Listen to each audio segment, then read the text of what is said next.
Welcome back. You're still watching SABC News Prime. Now, it's been quite a remarkable last few days and a week or so. On the ratings agency fronts, we got two affirmations of our current status, even though it's still junk status, but the affirmation still comes as welcome news. But one of the things that's coming through the ratings agencies is the political environment within South Africa. And then, of course, the leaked emails referring to the controversial Gupta family and possible links between them and corrupt links between them and some ministers in cabinet. Well, the African National Congress, the ANC, has issued a statement today condemning what's going on and suggesting that action needs to be taken. To tell us more is the ANC's spokesperson, Mr. Zizi Kodwa. Thank you very much indeed for joining us. So South Africans at the moment are not quite sure how to process the information that's coming through. We had the Sunday papers whilst the party was having its NEC. And then 2 days later, we get more revelations. What's the party's reaction to the things that are playing out in the media and the leaks of these emails? No, I think what is contained in the emails, firstly, we noted it with grave concern because it does two things. The first one is that it worries us about the relationship between the government, state, and the private interests. And there are issues there that are raised in the emails, of course, allegedly. The second one is the whole issue about the integrity and the credibility of state and the government. What is at stake? What is at the heart of these emails is the integrity and the credibility of a democratic state.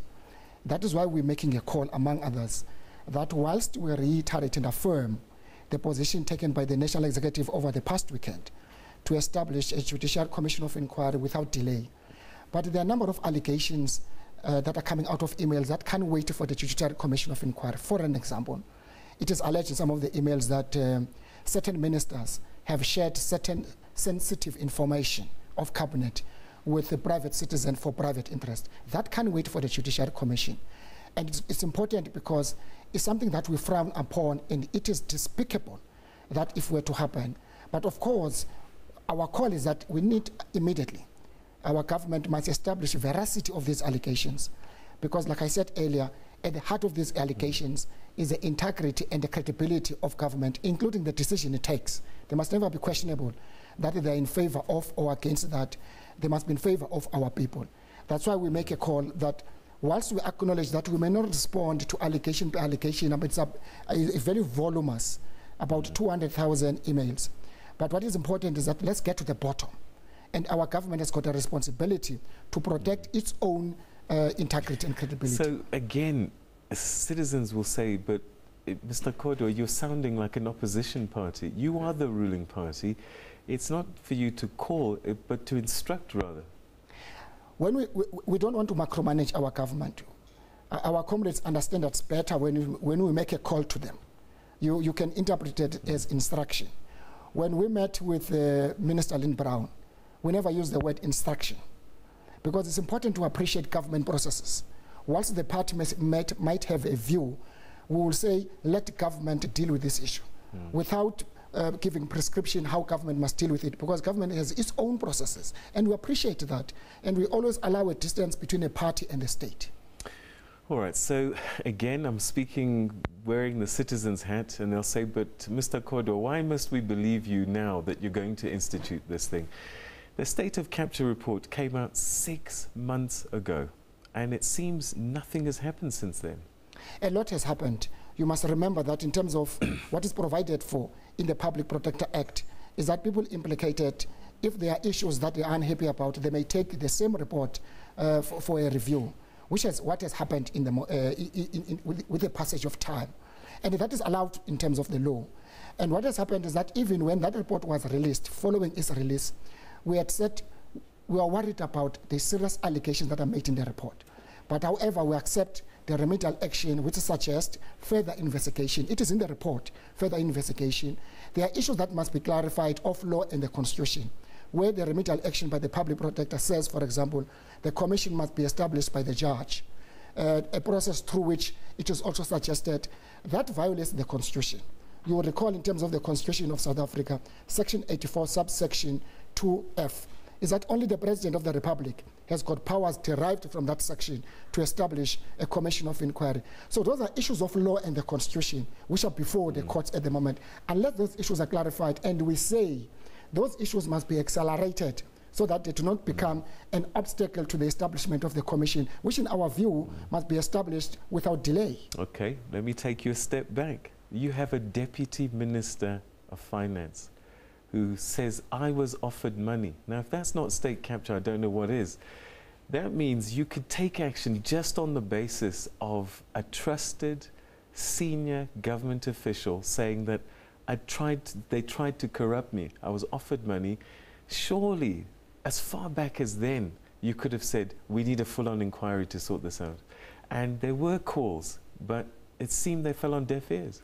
No, there are two things related to that. The first one is that internally, you will appreciate in the ANC, we established an internal mechanisms where we invited everybody, ANC or non-ANC, to come and provide evidence of whatever allegation of influence of state capture.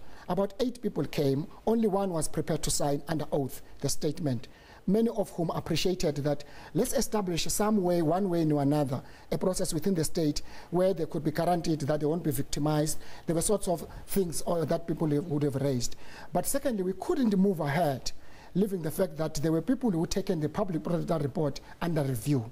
And we must appreciate that process because it is provided for in terms of the law. But SABC journalist, he said somebody tried to commit a crime. But the point, again, the point we make is that it may be important that when we deal, that's why we suggest a judicial commission of inquiry. It must not deal what it may appear as a tip of the iceberg.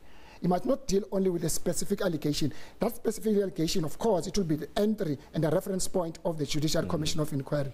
Let's understand the depth of these allegations. You may find it's widespread, but you can't have an open-ended terms of reference of a commission. The starting point is a specific allegation which is being made. So the implicated ministers are members of your party, some of them members of the NEC. Can the party on its own, in advance of any other legal process, integrity commission, whatever instruments that you have within the party, manage the situation and say, comrades, come to us, we need an explanation for what we're seeing here? What we at least we must appreciate. We are talking, we hear from the media. We are talking about voluminous documents of emails of about 200,000. So we don't know how many names and what else is coming. Except to say that that's why we say from the state point of view, we need to establish the veracity so that we can be able, even as a party, to take certain decisions when necessary. I mean, the serious allegation, like I made earlier, which is despicable, of ministers sharing sensitive cabinet information with private citizens for private interests. Those issues can't wait for the commission. But of course, as a party, we can't again stream ahead when every name comes out in terms of allegation. We'll allow those, there may be people who want to distance themselves from these emails. We still wait. And I think as a party, at an appropriate time, damaging these allegations as they are. That's why, in our view, we can't close our eyes and say they are just hearsay. But it's important to understand them and deal with them. But as you say, they're urgent. And you can hold a meeting tomorrow and say, this is what's come forward. Is it true or not? And get them on record to state. What has happened, which I can assure you and assure your viewers, is that, for an example, there was an allegation that certain ministers and members of parliament had laid a complaint with the public protector to investigate whatever. We called already about 7 of those ministers mentioned. They are not aware of that. And the Secretary General, even today, continued in relation to these emails, something that at some point, relevant time permit, will deal with that issue when we have gathered information of the people mentioned after the organization. The organization has already begun to talk to people quietly to say, these are the issues coming. We will not suggest that we have not established the authenticity of these allegations and emails, but should we be wary of something? And at an appropriate time, the organization will take whatever action, including continuously talking to people who are implicated. Okay, so you want an urgent inquiry to be set up quite quickly. The only person who can do that is the head of state. Again, a member of the NEC. Have you spoken to him to say, Mr. President, this thing needs to happen quickly. He says that he's not opposed to it, and yet 6 months down the line, we're still talking about it. If it doesn't get instituted timeously, what can you or what will you do? It must be done within the law and the Constitution. Even though we say it must be done without delay, but it must be done within the law and the Constitution, meaning that we take into account the legal processes as well that are underway. But we say those legal processes in terms of review must not be an obstacle towards the establishment. Hence, they must be accelerated, the processes of review, because we think that it's urgent that this commission must be established. It's separate from issues that, in our view, government can easily use law enforcement agencies to establish the veracity of some of the allegations that have to do with operation, people leaking information. That issue can be dealt with. It doesn't have to wait for the commission. The president is a member of the NEC. There was no need of us outside of the NEC to still talk to the president to say, how soon can we establish this? The NEC has expressed itself about the agency, hence it said without delay. President had. This is part of the resolutions of the meeting that he was part of. Okay, Mr. Kodwa, we're going to have to leave it there, but thank you very much indeed for illuminating the party's point of view with these controversial emails, and that's where we're going to leave it for the time being.